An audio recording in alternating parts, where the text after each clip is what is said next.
Let's look at more DVDs.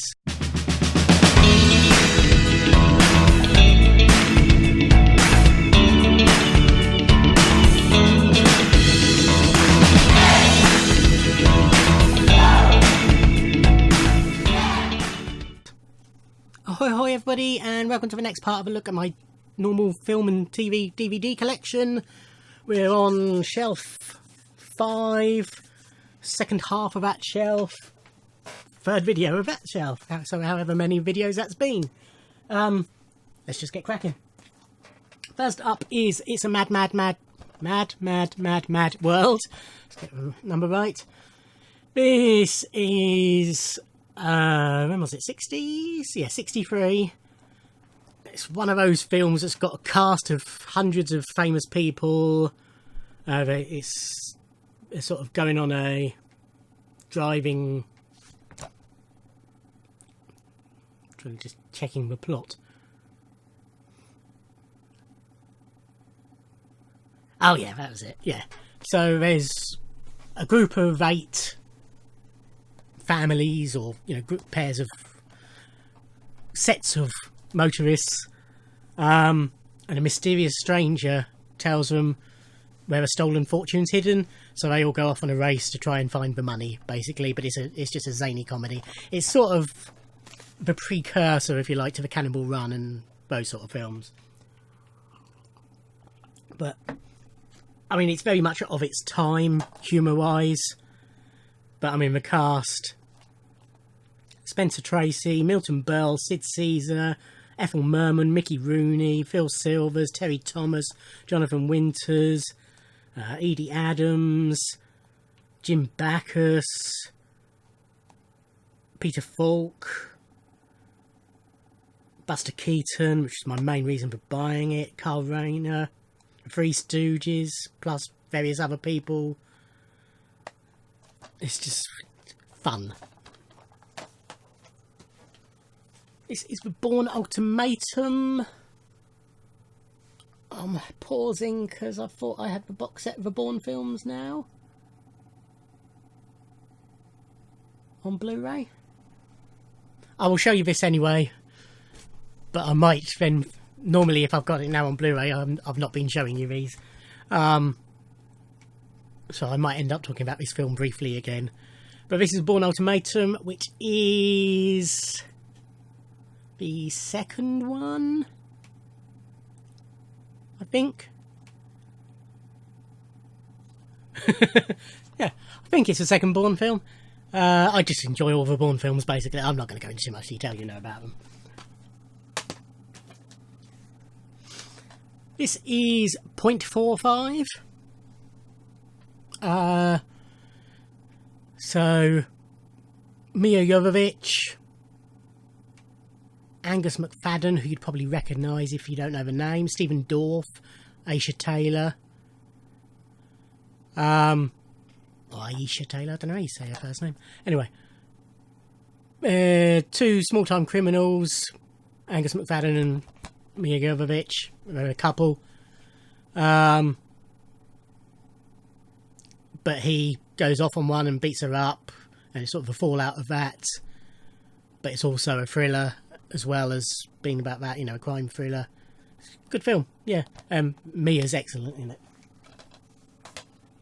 This is very much a Martin film. This is Barbarella. This is... I've talked about on a previous video how I like Emily Booth, who is the lead in this. This is just a silly film.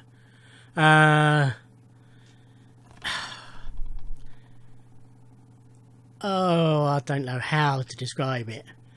This way, it's got guest appearances by Jonathan Ross and Mark Lamar in it. Barbarella as if shot by Terry Gilliam, they call it on here. It's very low budget, camp. Barbarella, she's drop dead gorgeous. The beautiful young Barbarella nurtures a sex demon of incredible lethal powers within her beautiful bosom. Powers only contained by a mystic amulet with a rather loose clasp. Powers that can send her into a lethal mating frenzy from which no mortal man can survive, though many try. To regain her humanity, she must travel the globe in search of the infamous elixir of life. An incredible adventure that takes her to every continent and exposes her to incredible dangers. Her only weapon, uncontrollable deadly lust. Dribble at the scores of jiggling breasts, gawp at the aboriginal gangbang of death, scream at the massive masturbating man-tackle monster, stare at the no-holds-barred lesbian romps, gasp at the depraved bondage and fetish orgies of the evil cult. She's sexy, she's deadly, she's Barbarella. It's... I say, it's very low budget. The sex is very, you know, slap and tickle. But it's a lot of fun. This is Elektra. So this was the spin-off from the Daredevil film starring Ben Affleck. He does have a brief cameo in this, if I recall. But this is Elektra, played by Jennifer Garner. And it's her story. It's okay. It's perfectly watchable. I think compared to modern Marvel movies, it will seem very poor. I haven't watched it for a long time. But I remember enjoying it when I watched it. This is for Cottage. This is one of a few sort of horror-y films that my dad actually enjoyed when he's watched it.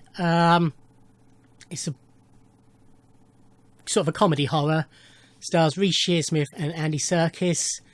They kidnap Jennifer Ellison, who was in Brookside, I think. Whatever happened to Jennifer Ellison? She was everywhere for a while. Her father's a gang lord, but then she manages to escape. But where she escapes to is somewhere run by a maniacal farmer who doesn't like trespassers, as they put it on here.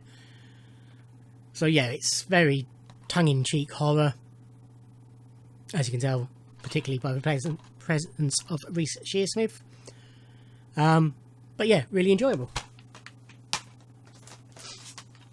This is National Treasure 2, Book of Secrets. I think I said when I showed you the first one ages and ages ago. I think it was on one of the first videos. These are just brilliant films.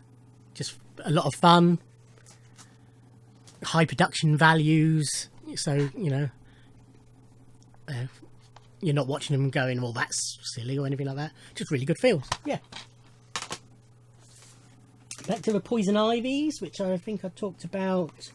I don't think it was this part. I think it was the last part that I talked about. This is the third one. So this one, I showed part 4 in the previous video and talked about how it was a bit of an anomaly. It didn't really follow the pattern of the other one. This does follow the pattern. So it's Jamie Presley, who plays actually Ivy from the first film, played by, it was Drew Barrymore. Jamie Presley is playing her sister, Violet. And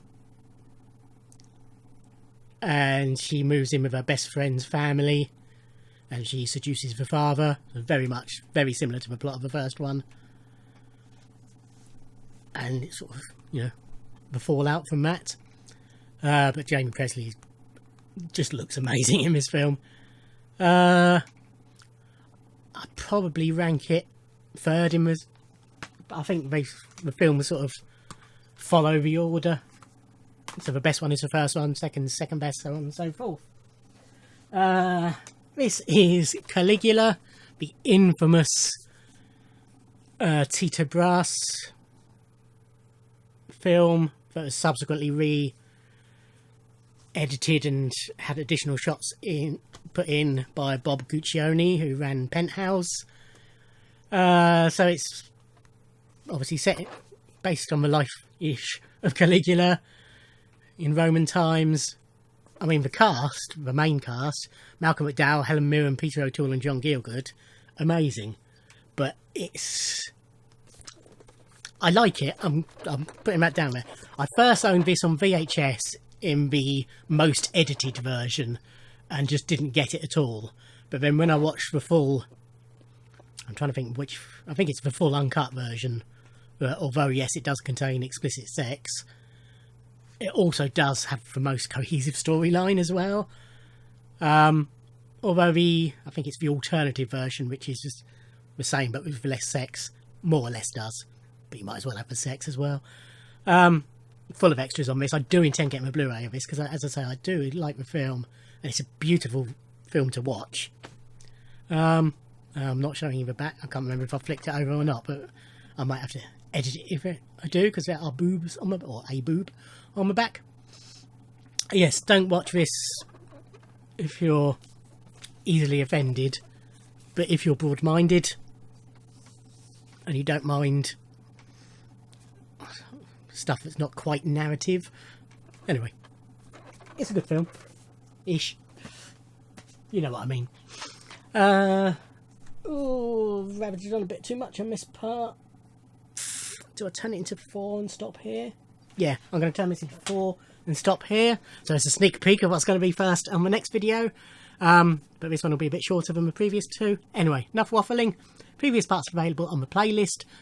Like, comment, subscribe, and I'll see you in another video. Thanks. Bye.